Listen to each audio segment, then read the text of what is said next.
వే gold trusted gold buyers మీరు తాకట్టు పెట్టిన బంగారాన్ని విడిపించి ఈ రోజు ఉన్న మార్కెట్ ధరకు కొనబడను. హిందూ ధర్మంలో అత్యంత పవిత్రమైన అంతకంటే కష్టతరమైన పుణ్యక్షేత్రం అమర్నాథ్. మంచు పర్వతాల మధ్య కొలువై ఉన్న ఆ బాబా బర్ఫానీని ఒక్కసారైనా దర్శించుకోవాలని ప్రతి శివ భక్తుడు కలలు కంటాడు. ఈ ఏడాది కూడా ఎంతో భక్తి శ్రద్ధలతో కోట్లాది ఆశలతో జూలై 3వ తేదీన అమర్నాథ్ యాత్ర ఘనంగా ప్రారంభమైంది. మొత్తం 57 రోజుల పాటు సాగాల్సిన ఈ సుదీర్ఘ యాత్రలో అనూహ్య పరిణామం చోటు చేసుకుంది.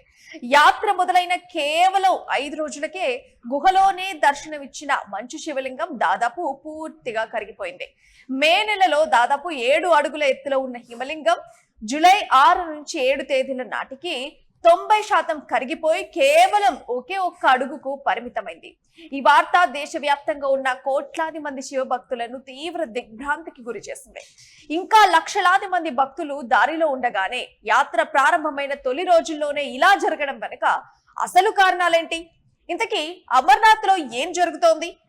57 రోజుల పాటు ఉండాల్సిన మంచులింగం 5 రోజులకే ఎందుకు కరిగిపోయింది? ఇంకా రిజిస్ట్రేషన్ చేసుకుని లైన్ లో ఉన్న ఆ 3 లక్షల మంది భక్తుల పరిస్థితి ఏంటి? శివలింగం లేకపోయినా యాత్ర కొనసాగుతుందా? ఈ వింత వెనుక ప్రకృతి కోపముందా లేక మానవ తప్పిదాలున్నాయా అన్న అంశాలు ఇప్పుడు హాట్ టాపిక్ గా మారాయి.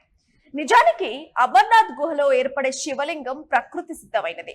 పైనుంచి పడే నీటి చుక్కలు గడ్డకట్టి ఈ హిమలింగం స్వయంభూగా ఏర్పడుతుంది. అయితే ఈ ఏడాది వాతావరణంలో వచ్చిన విపరీతమైన మార్పులు, గ్లోబల్ వార్మింగ్ దీనిపై తీవ్ర ప్రభావం చూపించాయి. దీనికి తోడు ఈసారి హిమాలయాల్లో ఆశించిన స్థాయిలో మంచు కురవకపోవడం, ఎండల తీవ్రత ఎక్కువగా ఉండటం వల్ల మంచు వేగంగా కరిగిపోయింది. మంచులింగం 5 రోజులకే కరిగిపోవడానికి మరో ప్రధాన కారణం ఏమిటంటే భక్తుల రద్దీ. యాత్ర ప్రారంభమైన మొదటి 4 రోజుల్లోనే రికార్డు స్థాయిలో దాదాపుగా 86,000 మంది భక్తులు స్వామివారిని దర్శించుకున్నారు. 5వ రోజు నాటికి ఈ సంఖ్య 1,00,000 దాటిపోయింది. అంత పెద్ద సంఖ్యలో భక్తులు గుహలోకి ప్రవేశించినప్పుడు వారి శరీరాల నుంచి వచ్చేటువంటి బాడీ హీట్, శ్వాస ప్రక్రియ వల్ల గుహలోని ఉష్ణోగ్రత ఒక్కసారిగా పెరిగిపోయింది. ఈ మానవ ఉష్ణోగ్రతను తట్టుకోలేక ఆ పవిత్ర హిమలింగం కేవలం 5 రోజుల్లోనే కరిగిపోయిందని పర్యావరణ నిపుణులు స్పష్టం చేస్తున్నారు. ఇక మరోవైపు ఈ ఏడాది అమర్నాథ్ యాత్ర కోసం దేశ విదేశాల నుండి దాదాపు 4 లక్షల మంది భక్తులు ముందే రిజిస్ట్రేషన్ చేసుకున్నారు. ఇందులో కేవలం 1,50,000 లోపు మంది మాత్రమే ఇప్పటి వరకు దర్శనం చేసుకోగలిగారు. అంటే ఇంకా దాదాపు 2.5 లక్షల మందికి పైగా భక్తులు బాబా బర్ఫానీని చూడటానికి రావాల్సింది. వారు రాకంటే ముందే మంచు శివలింగం కరిగిపోవడంతో భక్తులు తీవ్ర ఆందోళన, నిరాశ వ్యక్తమవుతున్నాయి.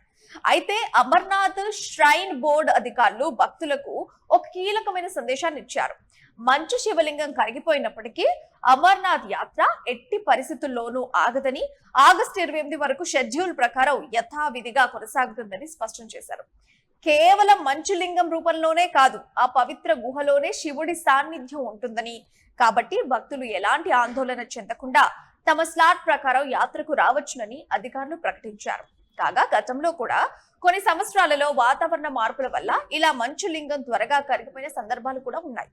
ప్రకృతి పరంగా ఇది ఒక సహజమైన ప్రక్రియ అయినప్పటికీ గ్లోబల్ వార్మింగ్ ముప్పు మన పుణ్యక్షేత్రాలను ఎలా దిబ్బతీస్తుందో చూడటానికి, చెప్పడానికి ఇదొక హెచ్చరిక లాంటిది. ఏదేమైనా బాబా బర్ఫానీ రూపం కరిగిపోయినా ఆ గుహ పట్ల భక్తులకున్న పవిత్రత, నమ్మకం మాత్రం కొంచెం కూడా తగ్గవు.